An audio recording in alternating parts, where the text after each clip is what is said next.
Let's start talking about spiritual bypassing. So we have, that is another kind of pitfall of spiritual awakening.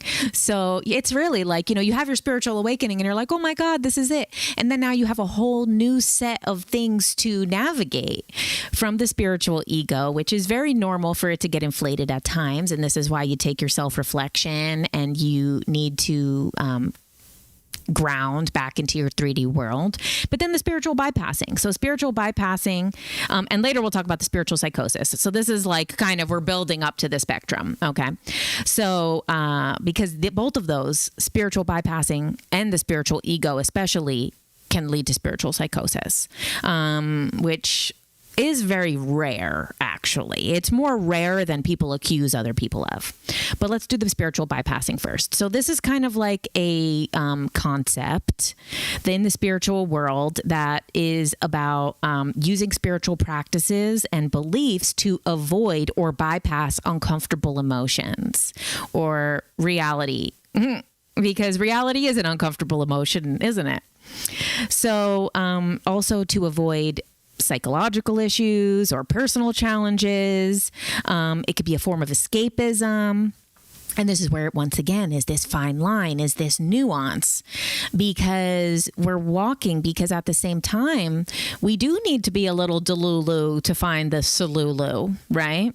We do need to have a little bit of, everything's going to work out for the best, even if it's not right now. So there is, once again, every single one of these has nuance, and anyone who wants to really polarize these things and make them into extreme duality and polarization, that's a reflection of the ego, because really every single person's experience is individual. Every single person's spiritual awakening, every single person's ego. And even when it comes to the bypassing, what might be bypassing to us might not be bypassing to another person, because we don't know what their internal state is. So I'm giving you this information to not point fingers at people, but to look within, okay? So some of the things that happen with the spiritual bypassing could be the superficial positivity, excessive focus on positive thinking and affirmations and pursuit of happiness. Yeah, that's each person's individual place for their self-reflection to see. Because at the same time, affirmations are rewriting our blueprint on the quantum level of the life we want to live. So we need to make sure that we're checking in with ourselves and being like, okay, am I in my reality, but am I also enough in my dreams? And it's this very fine line between being in the present, but also creating the future that we want. And sometimes this might be avoiding negative emotions or not refusing to acknowledge our shadow side. So sometimes it might be the denial that we have any negative emotions, or feeling, oh, because I'm spiritually evolved, I'm not allowed to be upset about this. Or, oh, I thought I was more awakened that this wouldn't piss me off. It's normal. And we don't need to judge ourselves when we have normal human emotions. We're human. We're here. We're having a human experience. It can be uncomfortable, And this is something for me right now on a personal level is, I was really flying high on the ayahuasca. And it's been almost 3 months now, I think, since I did it, since I sat with it. Sorry, that's another one. The spiritual ego people, when I say did ayahuasca, they want to chop my head off because it's sat with. Since I sat with ayahuasca, sorry. That's what I mean. When you really feel the need to correct people, sometimes you correct people because they're actually wrong. But then sometimes when you really feel the need to correct people, check with that spiritual ego. Check with it. Is that person's intention to be bad, or does that person using just the wrong word because out of an innocent place? These are things to check with. And we know what it feels like to be triggered. Being triggered is not your place to act. Being triggered is your place to go within and think and reflect. So denying the existence of negative emotions is spiritual bypassing.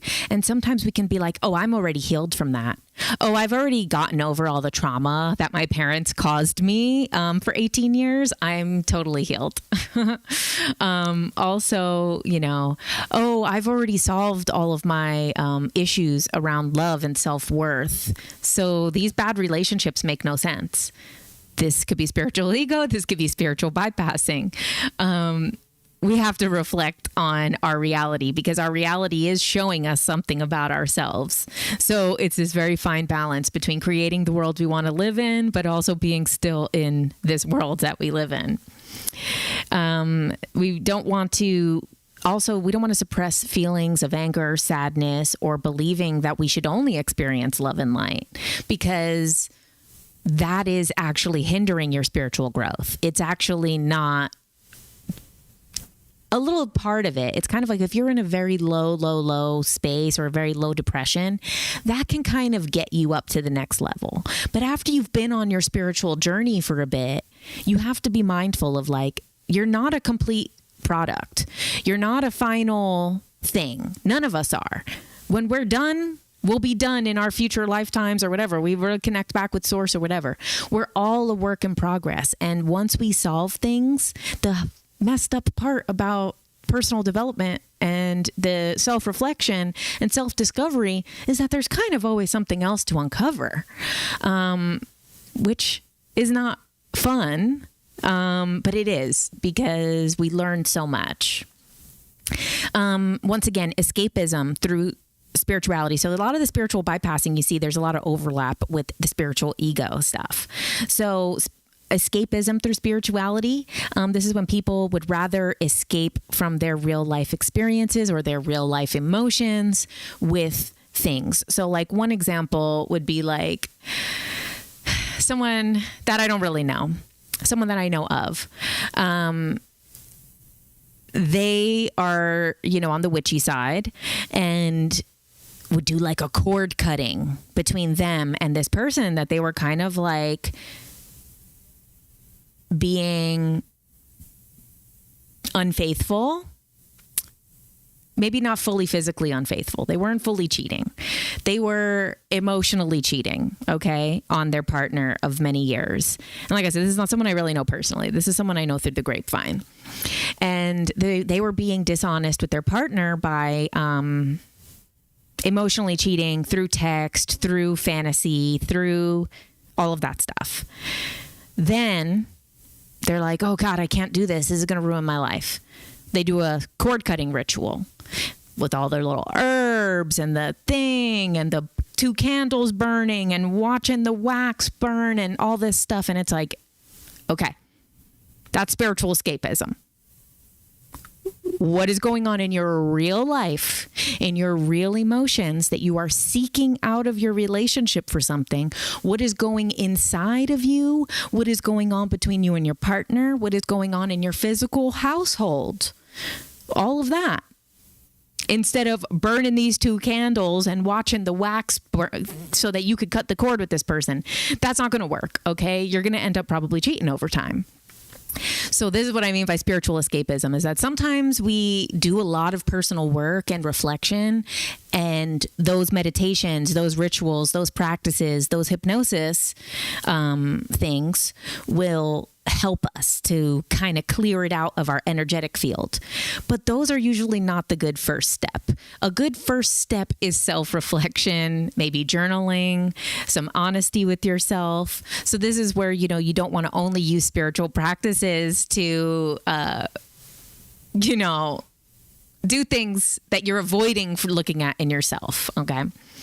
Unrealistic optimism, kind of going into the same thing, is thinking that everything can be resolved through spiritual means alone.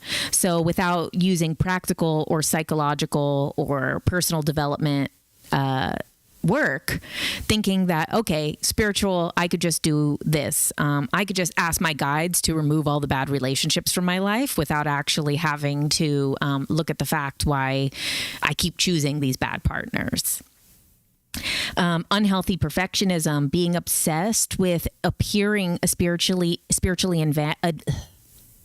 appearing spiritually advanced or enlightened, and creating a sense of spiritual superiority and judgment to others and their real life circumstances.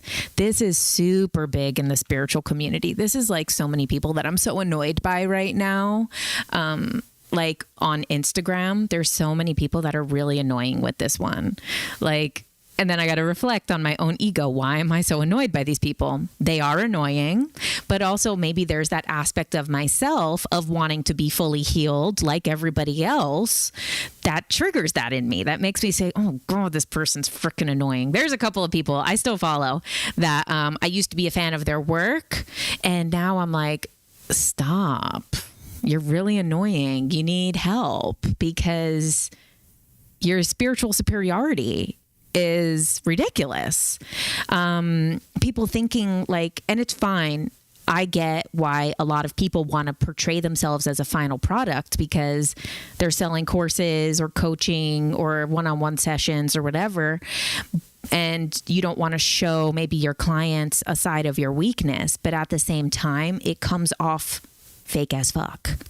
You know, it comes off phony. And what that attracts is phoniness. You know, people who are not willing to be authentic. And you're not doing yourself a service, and you're not doing your clients a service, and you're not doing your spiritual business a service by being disingenuine, by appearing to be the final product, by this unhealthy perfectionism.